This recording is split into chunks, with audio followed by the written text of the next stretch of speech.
ہمارے چینل میں خوش آمدید۔ تو چلیے شروع کرتے ہیں آج کی کہانی۔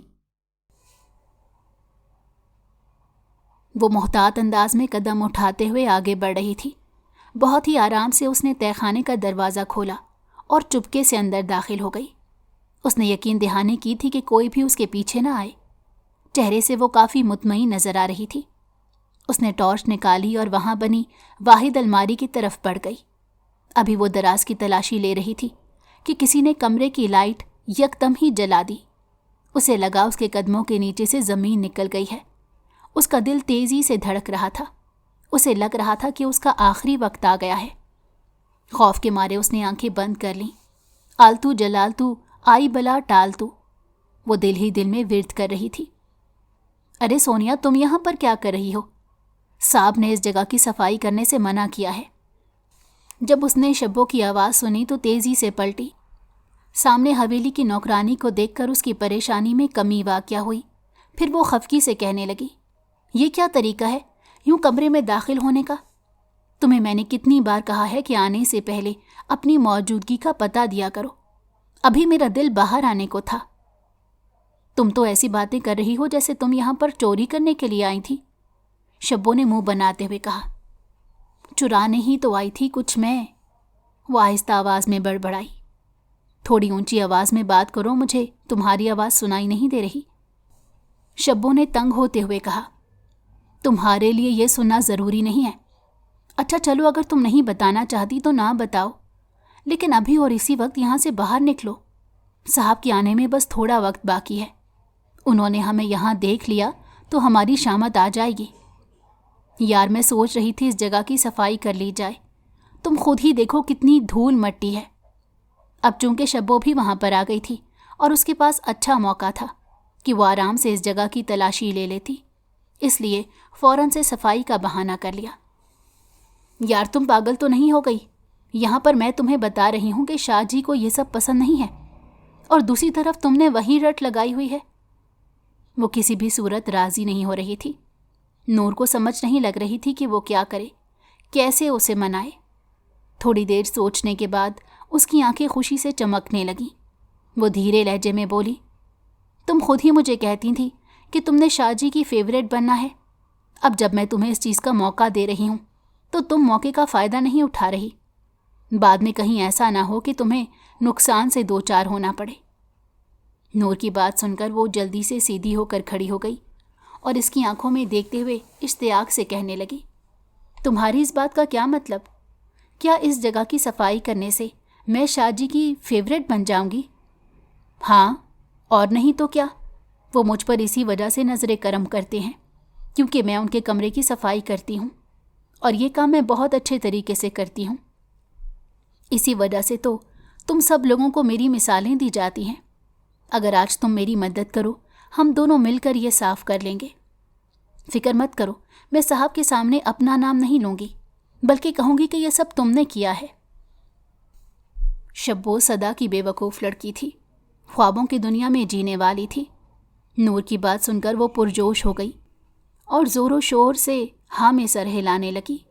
دماغ نام کی چیز اس میں نہیں تھی، کچھ بھی وہ سوچ سمجھ کر نہیں کرتی تھی۔ بس اگلے نے جس کام پر لگا دیا وہ کرنے کے لیے تیار ہو جاتی تھی۔ دونوں صفائی کرنا شروع ہو گئیں۔ تقریباً آدھا گھنٹہ گزرا تھا، وہ تہہ خانہ صاف کر چکے تھے، مگر نور کو اپنے حساب کی کوئی چیز وہاں نہیں ملی تھی۔ غصے سے اس کا برا حال تھا۔ یہاں پر آئے ہوئے سے تقریباً 3 مہینے گزر گئے تھے، لیکن ان 3 مہینوں میں وہ کوئی بھی ایسا ثبوت اکٹھا کرنے میں کامیاب نہیں ہو پائی تھی جو اس کے کام آ سکتا۔ تنگ آ کر وہ وہیں زمین پر بیٹھ گئی اور اپنے سر کو مسلنے لگی۔ مجھے لگتا ہے کہ صاحب آ گئے ہیں۔ شبو کو جب گاڑی کی آواز سنائی دی تو وہ پرجوش ہو کر کہنے لگی۔ اس کی بات سن کر وہ ڈر گئی اور بولی، چلو اب جلدی سے باہر چلتے ہیں، کہیں ایسا نہ ہو وہ یہاں پر آ جائیں۔ مگر تم ہی تو کہہ رہی تھی کہ ہم خود انہیں بتائیں گے کہ یہ ساری صفائی میں نے کی ہے، پھر اس کے بعد وہ میری بھی تعریف کریں گے اور مجھ میں بھی دلچسپی لینے لگیں گے۔ فضول باتیں نہ کرو، ایسا کچھ بھی نہیں ہے، میں نے تم سے مذاق کیا تھا۔ یہ کہہ کر وہ تیزی سے وہاں سے باہر نکل گئی۔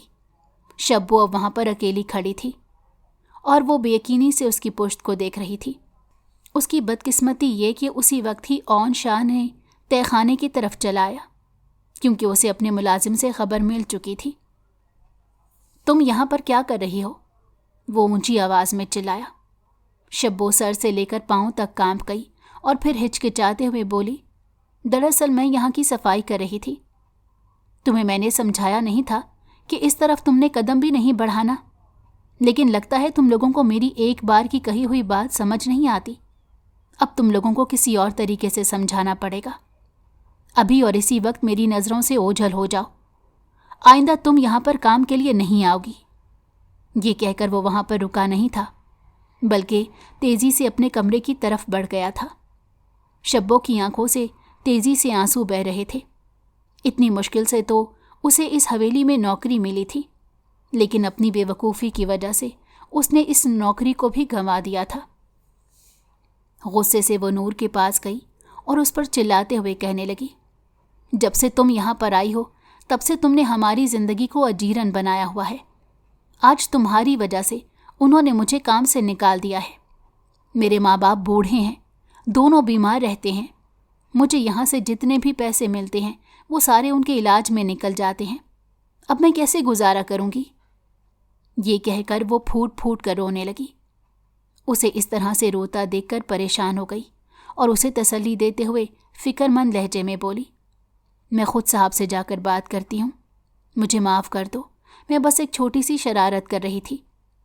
تم شکل و صورت سے ہی ایک بہتر گھرانے سے لگتی ہو۔ مجھے نہیں پتا کہ تم یہاں پر کس لیے آئی ہو۔ مجھے اتنا تو اندازہ ہے کہ تمہیں اس کام کی ضرورت بھی نہیں، مگر اس کا یہ مطلب نہیں کہ تم ہمیں بھی کام سے نکلوانا شروع کر دو۔ اگر تم نے خود ایڈونچرز کرنے ہیں یا پھر خود مزے لینے ہیں تو مہربانی کرو ہماری ذات کو اس سے دور رکھو۔ وہ اس وقت بہت غصے میں نظر آ رہی تھی۔ وہ جو کچھ بھی کہہ رہی تھی ٹھیک ہی تھا۔ میں نے تم سے معافی مانگی ہے نا، اب میں دیکھو ان سے جا کر بات کرتی ہوں، سب ٹھیک ہو جائے گا۔ تم پلیز پریشان مت ہو اور رونا بند کرو۔ یہ کہہ کر وہ وہاں پر رکی نہیں بلکہ تیزی سے اون شاہ کے کمرے کی طرف بڑھ گئی۔ اس کا دل تیزی سے دھڑک رہا تھا۔ ایک عجیب سی بے چینی تھی جو اس کے وجود کا حصہ بن گئی تھی۔ اس نے دروازے پر دستک دی تو اندر داخل ہونے کی اجازت مل گئی۔ اس حسینہ کو دیکھ کر اون شاہ کے چہرے پر مسکراہٹ پھیل گئی۔ وہ اپنی جگہ پر اٹھ کھڑا ہوا اور چھوٹے چھوٹے قدم بڑھاتا ہوا اس کے پاس پہنچ گیا۔ پیچھے کھلے ہوئے دروازے کو اس نے ہاتھ مار کر بند کر دیا اور اس کی آنکھوں میں دیکھتے ہوئے بولا، تم نے مجھے بتایا نہیں کہ تم کس خاندان سے تعلق رکھتی ہو؟ تمہارے گھر والے کہاں پر ہوتے ہیں؟ وہ اتنے عرصے سے جس سوال سے بچنے کی کوشش کر رہی تھی وہ سوال دوبارہ سے اس کے سامنے آ گیا تھا۔ وہ یہاں پر آمنہ بیگم کے کہنے پر نوکری کر رہی تھی۔ دراصل وہ اون شاہ کی دادی جان تھی۔ ان دنوں وہ ملک سے باہر گیا ہوا تھا، حویلی میں صرف وہی موجود تھیں۔ تب نور پہلی بار یہاں پر آئی تھی اور ان کے سامنے روتے ہوئے اپنی مجبور ماں کے بارے میں بتایا تھا۔ یہی کہانی اس نے جب ان کے پوتے کے سامنے سنائی تو وہ نفی میں سر ہلاتے ہوئے کہنے لگا، تمہاری آنکھیں تمہارے الفاظ کا ساتھ نہیں دے رہی۔ اگر تمہاری ماں واقعی بیمار ہوتی تو مجھے تمہاری آنکھوں میں تکلیف نظر آتی، لیکن وہاں پر تو کسی قسم کا کوئی تاثر نہیں۔ تم مجھ سے کچھ چھپا رہی ہو۔ وہ بری طرح سے گڑبڑا گئی تھی۔ وہ سوچ بھی نہیں سکتی تھی کہ یہ انسان اس قدر شاطر ہو سکتا ہے۔ دوبارہ وہ اسے نظریں بھی نہ ملا پائی تھی۔ ابھی بھی وہ اس کے سامنے مکمل طور پر خاموش ہو گئی تھی۔ ہاں تو نور بی بی، میں آپ سے سوال کر رہا ہوں، ذرا مجھے بھی تو پتہ چلے کہ آپ کہاں سے آئی ہیں۔ پلیز مجھے سچ بتانا، جھوٹ سے مجھے شدید نفرت ہے۔ ایک بات تو تم بھی جانتی ہوگی کہ جھوٹ کے پاؤں نہیں ہوتے۔ وہ زیادہ عرصے تک چھپ نہیں سکتا، کبھی نہ کبھی کسی نہ کسی طرح سے سامنے آ ہی جاتا ہے۔ میرے سامنے بھی تم نے صرف اور صرف سچ بولنا ہے۔ شاہ جی، میں نے پہلے بھی سچ ہی بتایا تھا۔ میں قریب کے ایک چھوٹے سے گاؤں سے تعلق رکھتی ہوں۔ ہم 2 بہنیں ہیں۔ چھوٹی بہن ابھی اسکول میں پڑھ رہی ہے۔ گھر میں صرف میں، بہن اور اماں ہی ہوتے ہیں۔ اماں کی طبیعت بہت خراب رہتی ہے، بس ان کی دوائی کے اخراجات پورے کرنے کے لیے ہی کام کر رہی ہوں۔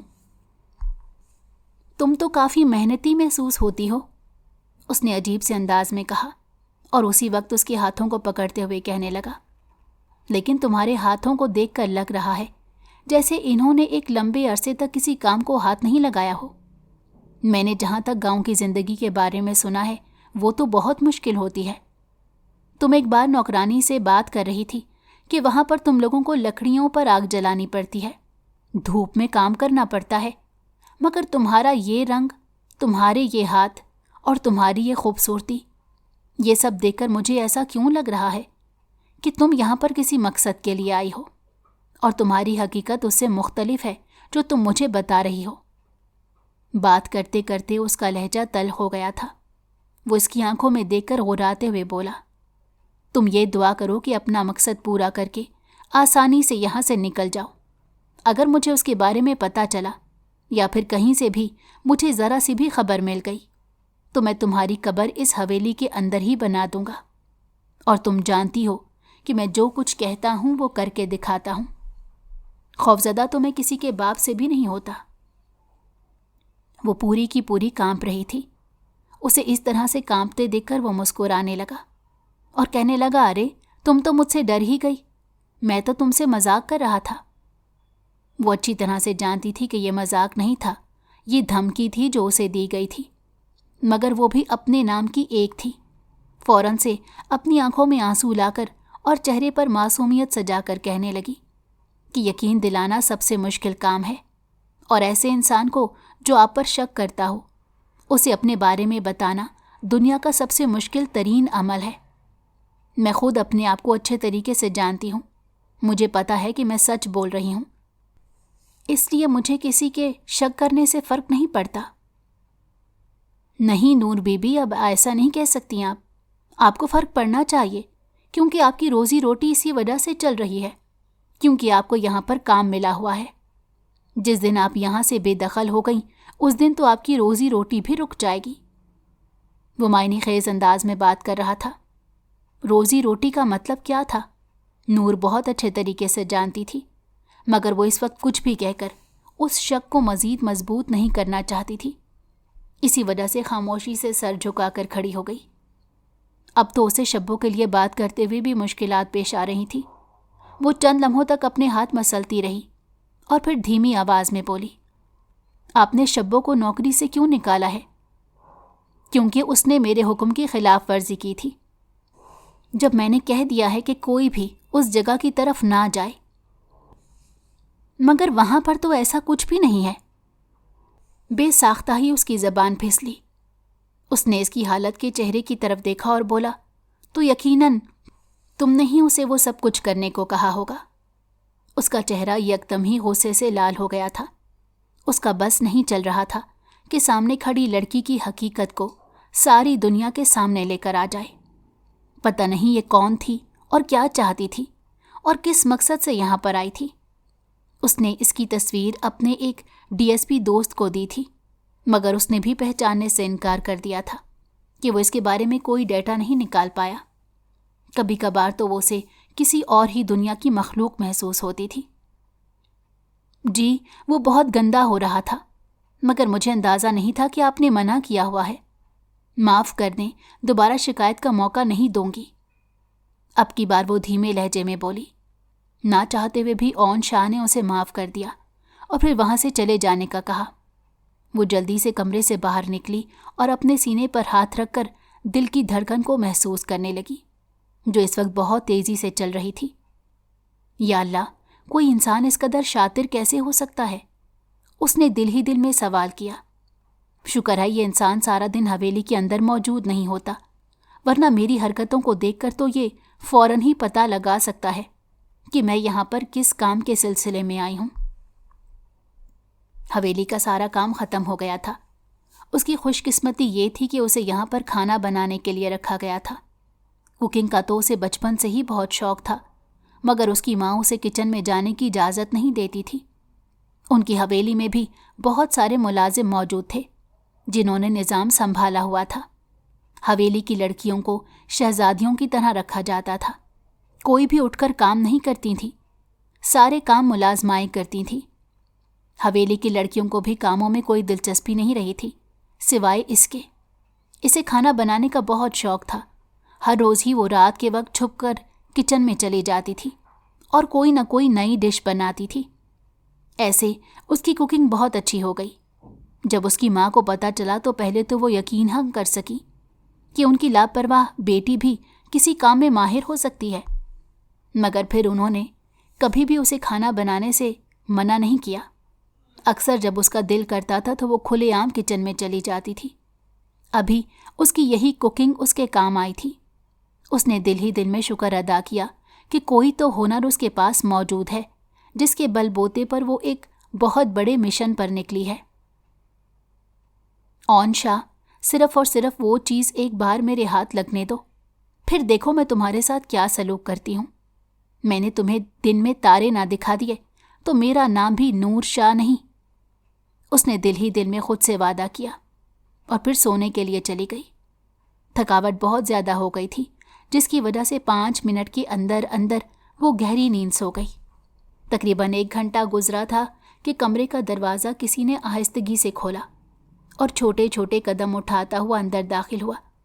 سامنے ہی وہ دنیا جہان سے بیگانہ خوابوں کی دنیا میں چلی گئی تھی۔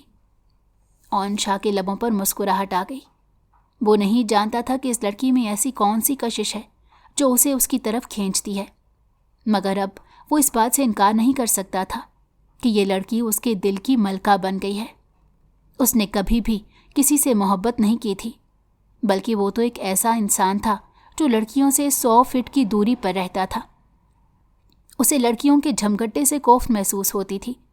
وہ نہیں جانتا تھا کہ اس کی وجہ کیا ہے، مگر وہ اپنی اس عادت سے بہت تنگ بھی تھا، کیونکہ اکثر اوقات میٹنگز میں جب اس کا عورتوں کے ساتھ سامنا ہوتا تھا تو وہ بہت ہی آکورڈ سچویشن میں چلا جاتا۔ مگر جب اس نے اس لڑکی کو دیکھا، اس کے نظریات تبدیل ہو گئے تھے۔ پہلے وہ سب لڑکیوں کو برا کہتا تھا اور انہیں فضول سمجھتا تھا، لیکن اب اس نے سب لڑکیوں کی فہرست میں سے اس کا نام نکال دیا تھا۔ نور شاہ اس کی پسندیدہ عورت بن گئی تھی، مگر ابھی وہ اس بارے میں خود نہیں جانتی تھی۔ اگر اسے پتہ چل بھی جاتا تو وہ یقیناً صدمے کے مارے ہی مر جاتی۔ اون شاہ کی پسند بننا کوئی معمولی بات نہیں تھی۔ اسے بہت ہی کم لوگ پسند آتے تھے اور بہت کم چیزیں اس کی توجہ اپنی طرف کھینچتی تھیں۔ ان چند خوش قسمت لوگوں میں سے ایک یہ بھی تھی جو اس شاہ کے دل میں خاص جگہ رکھتے تھے اور جو شاہ کی دنیا میں اس کے لیے اس کا سب کچھ تھے۔ وہ اس کے قریب جا کر بیٹھ گیا، پیار سے اس کے چہرے پر ہاتھ پھیرا اور اس کے بالوں کو کانوں کے پیچھے اڑایا۔ نور ہلکی سی کسمسائی، لیکن اس نے آنکھیں ابھی نہیں کھولی تھی۔ یا تو وہ بہت گہری نیند میں تھی یا پھر ڈرامہ کر رہی تھی۔ اون شاہ نے یہی اندازہ لگایا تھا۔ خیر، اسے نہ تو کسی کا خوف تھا اور نہ ہی کسی کا ڈر تھا۔ یہ اس کی حویلی تھی، وہ یہاں پر جو جی چاہے کر سکتا تھا۔ کافی دیر تک وہ اس کے قریب بیٹھا اس کا دیدار کرتا رہا۔ جب وہ وہاں سے اٹھنے لگا تو اس نے دھیمے لہجے میں کہا، میں اپنے رب سے دعا کرتا ہوں کہ میرا رب تمہاری حقیقت کبھی بھی میرے سامنے نہ لائے۔ تمہارا یہ معصوم چہرہ ہمیشہ مجھے معصوم ہی لگتا رہے۔ مجھے ڈر ہے کہ تم یہاں پر کوئی بڑا مقصد لے کر آئی ہو، اور جس دن مجھے اس مقصد کے بارے میں پتہ چل گیا، اس دن میری یہ محبت نفرت میں تبدیل ہو جائے گی۔ اپنی نفرت سے تو میں خود بھی خوفزدہ ہو جاتا ہوں، پتہ نہیں تم کیسے برداشت کر پاؤ گی۔ یہ کہہ کر وہ وہاں پر رکا نہیں تھا، بلکہ تیزی سے کمرے سے باہر نکل گیا تھا۔ نور شاہ نے جھٹ سے آنکھیں کھول دیں۔ وہ جاگ رہی تھی اور اس نے وہ تمام باتیں بھی سن لی تھیں۔ اس کا دل زور زور سے دھڑک رہا تھا۔ یا اللہ، یہ کیا ہو گیا؟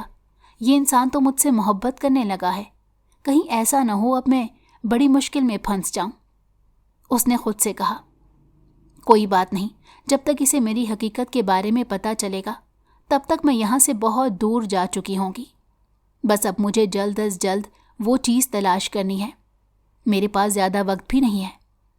وہ انہی سوچوں میں گم تھی کہ اچانک ہی اس کا موبائل بجا۔ اس نے دیکھا عمیر کا نمبر تھا۔ اس نے جلدی سے کال اٹھا لی۔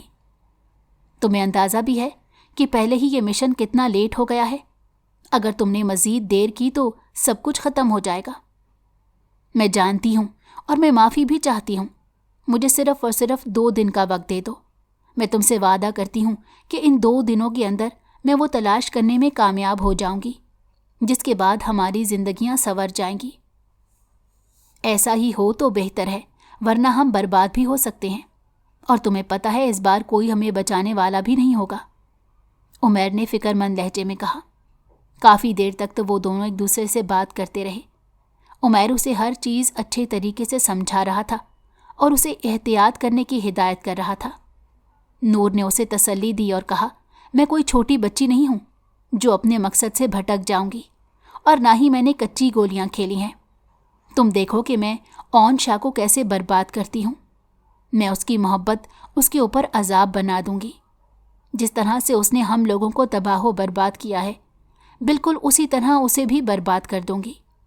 فی الحال تو میں اس کے سامنے معصوم بنی ہوں. دعا کرو اللہ تعالیٰ آخر تک میرا پردہ رکھے، اور ایک بار مجھے موقع مل جائے پھر تو اس کی ساری نسلیں فنا ہو جائیں گی. وہ بہت ہی غصے میں بول رہی تھی. عمیر دوسری طرف بیٹھا مسکرا رہا تھا. کہنے لگا، مجھے تم سے یہی امید تھی، اسی وجہ سے میں نے تمہیں اس کام کے لیے چنا تھا. ہم بہت جلد وہ سب کچھ حاصل کرنے میں کامیاب ہو جائیں گے جو ہمارا اپنا تھا اور جس پر ہمارے دشمنوں نے قبضہ کر لیا. چلو اب میں کال رکھتا ہوں، مجھے ایک ضروری کام کے سلسلے میں جانا ہے. تم بھی احتیاط سے کام لینا، اور کسی بھی قسم کی پریشانی ہو تو مجھے فوراً سے کال یا میسج کر کے بتا دینا، میں تمہارے پاس آ جاؤں گا. ٹھیک ہے، میں ایسا ہی کروں گی، تم بھی میری طرف سے پریشان نہ ہو. یہ کہہ کر اس نے کال کاٹ دی. اون شاہ اس وقت اپنے دوست کے آفس میں بیٹھا ہوا تھا.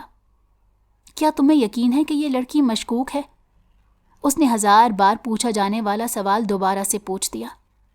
ہاں وہ مشکوک ہے، میں نے اس کی ساری ڈیٹیل نکالی ہے. وہ دلاور شاہ کے خاندان کی ہے. اس نے تمہیں اپنی آئیڈینٹی غلط بتائی تھی. وہ کسی اور کا ID کارڈ یوز کر رہی ہے. اس نے تمہیں اپنے بارے میں جو کچھ بھی بتا رکھا ہے وہ سب جھوٹ ہے. وہ ایک مقصد کے تحت تمہاری حویلی میں آئی ہے. تم خود ہی سوچ لو کہ دلاور شاہ سے تمہاری ایسی کون سی دشمنی ہے کہ اس کی بیٹی تمہارے پاس چلی آئی. ارے اس کے ساتھ میری پرانی دشمنی ہے. یقیناً وہ کچھ عرصہ پہلے میرے لیے جانے والے ایکشن کا ری ایکشن دینا چاہتے ہیں. کوئی بات نہیں، میں بھی جانتا ہوں کہ ان سے کیسے نپٹنا ہے. جہاں تک اس لڑکی کا سوال ہے تو اس کو بھی میں اچھا سبق سکھاؤں گا. بس میں نے ایک بار اسے رنگے ہاتھوں پکڑنا ہے. مجھے یہ بھی اندازہ ہو گیا ہے کہ وہ کون سی فائل لینے کے چکر میں یہاں پر خوار ہو رہی ہے. کل ہی میں اس کے سامنے اس فائل کا نام لوں گا، اور پھر تم تماشا دیکھنا وہ کیسے اس فائل کو حاصل کرنے کے لیے بے قابو ہو جائے گی. یہ کہہ کر اس نے سکون سے آنکھیں بند کر لیں. اب ساری حقیقت اس پر آشکار ہو گئی تھی اور اسے پتہ چل گیا تھا کہ اگلا قدم اس نے کون سا اٹھانا ہے. تقریباً 10 سال پہلے تک جنید شاہ اپنے بیٹے اون شاہ اور بیوی حلیمہ کے ساتھ بہت خوشگوار زندگی گزار رہے تھے. اپنے گاؤں کے وہ سردار بھی تھے اور اس کے علاوہ وہ ایک بہت بڑے سیاست دان بھی تھے. سیاست میں ان کی دلچسپی ہونے کی وجہ سے انہوں نے اپنے بیٹے کو بھی اس کام پر لگا لیا تھا. چھوٹی سی عمر میں ہی وہ مختلف چیزوں میں حصہ لینے لگا. اگر دیکھا جائے تو اسے ان سب چیزوں میں بالکل بھی دلچسپی نہیں تھی. وہ یہ سب کچھ صرف اور صرف اپنے باپ کی وجہ سے کر رہا تھا. 10 سال پہلے وہ الیکشن میں کھڑے ہوئے تھے. تب وہ ان کے ساتھ ہی تھا اور اس کی عمر 17 سال تھی. پہلے اسے یہ سب کچھ بورنگ لگ رہا تھا، لیکن سب لوگوں کو اپنے باپ کی عزت کرتا دیکھ کر اس کے دل میں بھی یہ خواہش پیدا ہو گئی کہ لوگ اسی طرح اس کی بھی عزت کریں. سردار تو وہ پہلے سے ہی تھا، اب اس نے ایک سیاست دان بھی بننا تھا. اس دن وہ بہت زیادہ پرجوش تھا. اس نے 2 زبردست تقریریں کی جس کی وجہ سے سب لوگ اس کے دیوانے ہو گئے. کیونکہ جنید شاہ اچھے انسان تھے، وہ جب بھی اپنے گاؤں سے کوئی وعدہ کرتے اسے ضرور پورا کرتے. گاؤں میں جتنی بھی سہولتیں تھیں یہ ساری انہی کی وجہ سے تھیں. اسی وجہ سے گاؤں کے لوگ اس بار انہیں دوبارہ سے جتانا چاہ رہے تھے. دوسری طرف دلاور شاہ تھے جن کی 4 بیٹیاں تھیں اور 1 بیٹا. ان کا بیٹا حماد بہت ہی بے وقوف اور عجیب قسم کا انسان تھا. وہ ہر کسی سے صرف جیلس ہونا ہی جانتا تھا. اس کے سامنے اون شاہ کی تعریفیں ہوتی تھیں تو اس کے اندر آگ بھڑک اٹھتی۔ دلاور شاہ کا بھی یہی حال تھا، وہ بھی اپنے کزن کو دوبارہ سے جیتا ہوا نہیں دیکھ سکتے تھے۔ وہ جنید شاہ کے ہی بھائی تھے، لیکن ایک لمبا عرصہ پہلے ان کے باپ نے انہیں جائیداد سے آگ کر دیا تھا۔ باپ کے انتقال کے بعد وہ دوبارہ سے بھائی کے پاس آئے اور ان سے جائیداد میں حصہ مانگا، تو جنید صاحب نے بھی دینے سے انکار کر دیا، کیونکہ یہ ان کے باپ کا حکم تھا۔ اپنے بابا سے وہ بہت محبت کرتے تھے، اور ان کے اس دنیا سے رخصت ہونے میں بھی سب سے بڑا ہاتھ ان کے چھوٹے بھائی کا ہی تھا، جنہوں نے اس وقت اپنے باپ کا ساتھ نہیں دیا تھا جب ان کے بابا کو سب سے زیادہ اپنے چھوٹے بیٹے کی ضرورت تھی۔ دراصل انہوں نے دلاور کا رشتہ اپنے ایک جاننے والے کی بیٹی سے طے کر دیا تھا، اور وہ چاہتے تھے کہ وہ ان کے مطابق ہی شادی کریں، مگر دلاور صاحب نے انکار کر دیا، اور عین شادی کے دن لڑکی کو وہیں پر چھوڑ کر چلے گئے۔ اس چیز کا ان کے بابا کو بہت بڑا صدمہ پہنچا۔ کافی عرصے تک وہ دکھ مناتے رہے، اور پھر وہ بستر مرگ پر چلے گئے، کیونکہ وہ بہت عزت دار انسان تھے۔ جب بھی کوئی بات کہتے تھے اسے پورا کر کے دکھاتے تھے۔ زندگی میں پہلی بار ایسا ہوا تھا کہ انہوں نے اپنا کوئی قول پورا نہیں کیا تھا۔ گاؤں والوں کے سامنے انہیں شدید شرمندگی کا احساس ہو رہا تھا، اور جس دوست کی بیٹی تھی اس کی بھی زندگی تباہ ہو گئی تھی۔ وہ جانتے تھے کہ اب آسانی سے اس کے لیے اچھے اچھے رشتے نہیں آئیں گے۔ ان کے دوست بھی ان سے ناراض ہو گئے تھے۔ ان ساری چیزوں کی وجہ سے ان کی طبیعت خراب رہنے لگی۔ وہ بیمار پڑ گئے اور پھر ایک دن خاموشی سے اس دنیا سے رخصت ہو گئے۔ باپ کے انتقال پر جنید صاحب بہت زیادہ دل برداشتہ تھے، یہاں تک کہ انہوں نے اپنے بھائی کو بھی جنازے میں شامل ہونے کی اجازت نہ دی، اور سارا الزام اسی کو ٹھہرا دیا۔ دلاور صاحب جانتے تھے کہ اگر اسی طرح سے ہی چلتا رہا تو ان کے ہاتھ میں کچھ نہیں آئے گا، انہیں بہت ہی سوچ سمجھ کر قدم اٹھانا پڑے گا۔ لہٰذا انہوں نے ایک چال چلی۔ سب سے پہلے تو انہوں نے اپنے بچوں کے دلوں میں یہ بات ڈالی کہ تمہارے تایا کی جتنی بھی دولت ہے وہ ساری ہماری ہے، مگر اس پر انہوں نے ناحق قبضہ کیا ہوا ہے۔ وہ ایک پھوٹی کوڑی بھی ہمیں دینے کے لیے تیار نہیں ہے۔ ہم اس حویلی میں جائیں گے، لیکن ہمارا مقصد صرف اور صرف یہ ہے کہ کسی طرح سے ان کی جائیداد ان سے چھین لیں۔ عمیر، جو کہ پہلے دن سے ہی اون شاہ سے بہت زیادہ جلتا تھا، جب اس نے گاؤں والوں کی زبان پر اس کا نام سنا تو اس کی نفرت میں مزید اضافہ ہو گیا۔ اس کا بس نہیں چل رہا تھا کہ وہ شاہ جی کو کسی ایسی جگہ پر پھینکے جہاں سے اس کی واپسی ناممکن ہو جائے، مگر وہ ایسا کچھ بھی نہیں کر سکتا تھا۔ جانتا تھا کہ اس کے پیچھے اس کے بابا جان کھڑے ہیں، جو اس کی چمڑی ادھیڑ کر رکھ دیں گے۔ اپنے بابا کے سامنے جب اس نے نفرت کا اظہار کیا تو وہ عجیب سے انداز میں مسکرانے لگے اور اسے کہنے لگے، میرے ہوتے ہوئے تمہیں کسی بھی چیز کی فکر کرنے کی ضرورت نہیں۔ تم دیکھو میں کیسے ساری چیزوں کو ٹھیک کرتا ہوں۔ دولت جس پر انہوں نے قبضہ کیا ہوا ہے وہ خود بخود چل کر ہمارے ہاتھ میں آ جائے گی، اور کوئی بھی ہمارا کچھ نہیں بگاڑ پائے گا۔ ان کی نظر 2-3 کمپنیوں پر تھی جو ملک سے باہر چل رہی تھیں، اور وہ کمپنیاں جنید صاحب کے ہی نام تھیں۔ بس کسی طرح سے انہوں نے اس کمپنی کی فائل نکالنی تھی۔ اس کے بعد وہ جانتے تھے کہ جب تک یہ فائل ان کے پاس رہے گی تب تک کوئی بھی اس کمپنی پر اپنا حق نہیں جما پائے گا۔ اسی سلسلے میں انہوں نے اپنی بیٹی یعنی نور شاہ کی امداد لینے کا فیصلہ کیا۔ انہوں نے عہد کیا تھا کہ وہ اپنی بیٹی کو اس گھر میں بھیجیں گے۔ تب اس کی عمر صرف اور صرف 13 سال تھی، مگر وہ اچھی خاصی شاطر لڑکی تھی۔ بچپن سے ہی وہ بہت سی چالاکیاں سیکھ گئی تھی۔ ماں باپ سے تربیت ٹھیک نہ ہونے کی وجہ سے وہ چوری کرنے کی بھی بری عادت میں پڑ گئی تھی۔ یہ الگ بات تھی کہ جب وہ تھوڑا عرصہ گزرا تو اس کی عادت چھوٹ گئی، لیکن بچپن میں اسے بہت شرمندگی اٹھانی پڑی تھی۔ اس دن وہ تایا جان کے کمرے کی تلاشی لے رہی تھی جب اس کی تائی جان نے اسے پکڑ لیا اور دھکے دے کر گھر سے باہر نکالا۔ اس کے ساتھ ہی اس پر چوری کا الزام لگا دیا۔ خاندان والے بھی اسے پسند نہیں کرتے تھے کیونکہ وہ حد سے زیادہ بدتمیز تھی۔ اس دن بھی اس نے بدتمیزی کی اور غصے سے گھر واپس آ گئی۔ اس نے خود سے عہد کیا تھا کہ اپنے تایا جان سے اس چیز کا ضرور بدلہ لے گی، مگر تب وہ چھوٹی تھی اور اس کے ہاتھ میں کچھ بھی نہیں تھا۔ وہ اپنے باپ کے حکم کا انتظار کرنے کے علاوہ اور کچھ بھی نہیں کر سکتی تھی۔ جیسے جیسے وقت گزرتا جا رہا تھا